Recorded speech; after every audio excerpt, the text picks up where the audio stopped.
Hey everybody, how's it going? Christian from Treasure Town here, and today we're going to be talking about how to invest in coins and some important tips that I have for anybody interested in investing in coins. And I try to be pretty upfront and not waste people's time, but the main message that I would tell anybody who's interested in doing so is that it's probably not the best idea to invest in coins solely to make money. There's a difference between maybe buying at a low price so that you can quickly sell at a higher one, and then there's also obviously just not caring whatsoever about the money involved with coins. But I think the best way to go about collecting and investing is to buy coins that you really like, you really enjoy owning them, you get value and entertainment and pleasure out of owning the coins in your collection, and then if things go well, you kind of cross your fingers and hope that the coins kind of grow over time in their value. You know, they're also easy to kind of have off the record in terms of selling them or passing them down. There's a lot of random advantages with coins, but I wouldn't say that it's the best thing to kind of spec on where you're just throwing some money. Obviously, I think that it can be a great way to diversify, but I'll get into the video in just a moment, give some general perspective about things, and yeah, let's get right to it. So just to reiterate, I think the important thing to have the perspective of is probably don't invest in coins if you don't like collecting them, if you're not going to get the enjoyment out of doing so. With that being said, there are definitely, again, tips that will probably maximize that. And then there's also just some greater market perspective. I think that you never know what's going to happen with different collectibles. They're hot at different times. And I think one interesting thing is that if you look at the PCGS 3000 price index, basically looks at the prices of a basket of coins over a long time. You know, right now, our prices are lower than they were, 20, 25, I forget exactly what the year is, but there was a huge spike and things have kind of trended down and they've been somewhat steady. But if you look at the coin prices maybe 10 years ago, they probably weren't doing that well. There's some other hobbies where things are way on the upswing. Maybe they'll have the same kind of sharp downturn in the future. But the point being is you have to buy coins that you're going to like. And I think the next number one tip to do would be to have two ways of going about coin collecting. One of them is the really low premium way. Now this is probably less like really cool flashy coins and more purchasing silver bullion where it's pretty tied to the price of silver and gold. I think that there's more of a case for that to go up over time than the price of, say, an 1850 seeded dollar. I think that exists. I'm pretty sure they were made that year. But, the point being, gold and silver is probably more of an investment-minded way of doing things versus purchasing rare numismatic items. But I think the focus of this video is more on those rare numismatic items. There's a lot of tips involved, but I would try to buy as few coins as you can and make them really nice. So instead of spreading out across a ton of $50 to $100 coins, say you're looking to spend $5,000, that could mean buying one coin that you really like. It's a rarity, it's a great coin to own, as opposed to buying a ton of kind of smaller items. That's one of the tips that I've heard over time, or maybe that could be, $3,000 or $4,000 to $2,000 coins, something in that range. If you have $50,000 to spend, again, probably wouldn't go for $1,000 items over $10,000 ones. Now, the thing is, that might give you less enjoyment out of the collection. And I think that there's not a, total argument that the bigger ones are always the better ones. But I think that if I was going to invest high dollars in coins, which I don't have, unfortunately, I would probably do some really classic coinage, maybe like the early 1800s gold coins. Those have very high premiums, and I would make sure to avoid, this is another big tip, problem coins. So you don't want to get a coin that's cleaned or hold because you can get a better deal on it.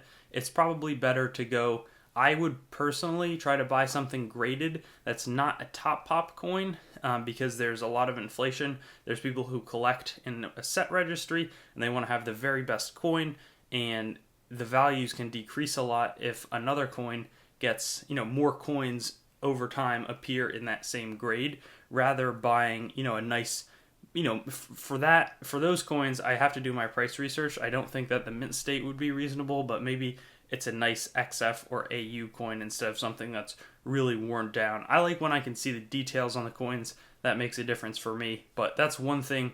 The old gold, maybe it's some really nice pattern coinage.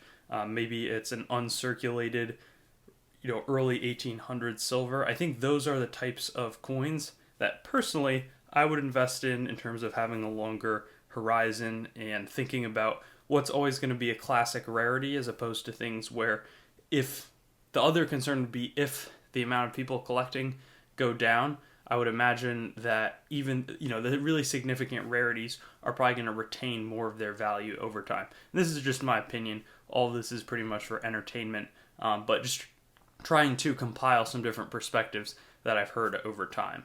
Another cool way to do this would be to purchase key date coins, and I think that there's something to be said about the enjoyment of doing that as well. So what pops into mind for me on the Lincoln Cents would be buying a 1909 SVDB, a 1922 No D, a 1955 Double Die Obverse. I think that those, they haven't even done very well. The prices have decreased steadily over time, but I think that there's more of that enjoyment factor of having one of the best coins out there, or in terms of the best dates, as opposed to like a really uncirculated, early 1930s coin, for example. I feel like the '09 SVDB, A, there might be more enjoyment, and B, it's more of something that people recognize if they're getting into the hobby, not on a super expensive basis. That would be something maybe to look for as a crown piece of a collection. And I think that probably the audience in terms of who's watching this is probably not looking to spend $50,000, but say over, 2 or 3 years to put $1,000 a year into a hobby where there's some aspect of investing. I don't think that you should go into coins again with the only goal of, increasing, but there's certainly, taking a vacation. I love vacation, and I think that that's a topic for a different video, but you're probably not going to get too much value long term monetarily from the vacation, whereas maybe scaling back how nice the hotel is, or not blowing a ton of money on some sort of night, and instead playing it a little more simple and then having some extra cash that you can spend, that might be a few $100s or $1,000 on a nice coin. That would make sense in terms of the long term, what's going to retain value. The other important one is to buy right with a plan to sell. So the best way to make money in coins is just to buy coins for lower than they're worth, put in the effort to sell a coin. Maybe it's the marketing, maybe it's just putting it on eBay, or maybe you get a deal with somebody who just wants to get rid of their coins, get some fast cash. That's how the coin dealers are making their money. It's not by investing in a slate of coins and then hoping that they appreciate over time. So you don't want to buy really, really outsize, way too much premium over what a coin's really worth. You want to buy smart. Maybe it's having a good relationship with the dealer. Maybe it's, there could be some good auctions, but not getting emotional and bidding way too much for a coin in the moment. And then when you go to sell, also be aware of how to do that. You don't want to, sell it on a one, just take it to 2 coin shops and sell it right away.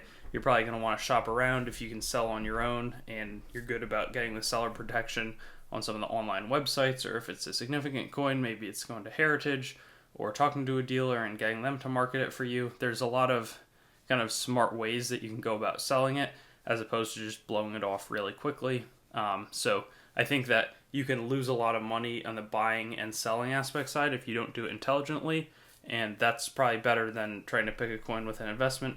Instead, try to just get in at be smart about how you're getting in and out of the coins that you're investing or purchasing. My last potential idea would be to, and again, these are all just ideas, but if you really like this, there's some really cool error coins to purchase, maybe some wrong planchet. There was a really cool coin I was taking a look at the other day. It was a 1943 cent that was struck on a dime planchet, and it's, multi-$1,000 coin, but it's not hundreds of thousands of dollars. I think that that's an example of a really cool coin. Now, that could be worth nothing. People might just not care whatsoever, but with that sort of coin, you might have just the right person to come along and want to purchase it, but it's not really a set registry coin where if somebody, say it's a Mint State 68 coin, and it's really valuable because, Mint State 67, you'll get 30 times less in terms of how much money it's worth. There's only one Mint State 68, and then somebody else gets a mint state 68 and your coin might come down significantly in value. These cool error coins are probably going to be more reflective of the market, but that's the sort of thing where it's not quite as liquid, but hopefully if it's a cool enough error coin, then A, it'll be really fun to own, but B, there might be somebody who really wants it, and it might be one of a kind or two of a kind or just very few of them made, and or that could also look like some crazy striking, a real broad strike or something just kind of wild and out there, a clip planchet that's massively clipped or a fold over error. There's all sorts of errors out there that could be fun investments, but this is all, again, just entertainment, just an idea, but it's more about, again, buying the more significant coins as opposed to buying a ton of smaller dollar, maybe unslabbed, very worn, potentially cleaned, that sort of thing. That's really where you're going to go wrong. And again, just having that perspective of really enjoying the collecting aspect of it. It's not really something I would recommend if you're not going to enjoy, taking a look at the coin, owning it, and the history and the engraving and the art behind all of it. So that's my tips on how to invest in coins. Let me know what you think. Comment below, if you have any other tips for investors, and I'll look forward to seeing you on some of my other videos. Thanks for watching the video. I'd encourage you to like, comment, and subscribe for more content, and get in touch with me on my website, treasuretown.yt.com, Facebook, Treasuretown, Instagram @TreasuretownYT, or Twitter @Treasuretown_YT, and I'll look forward to seeing you on some of my future vids.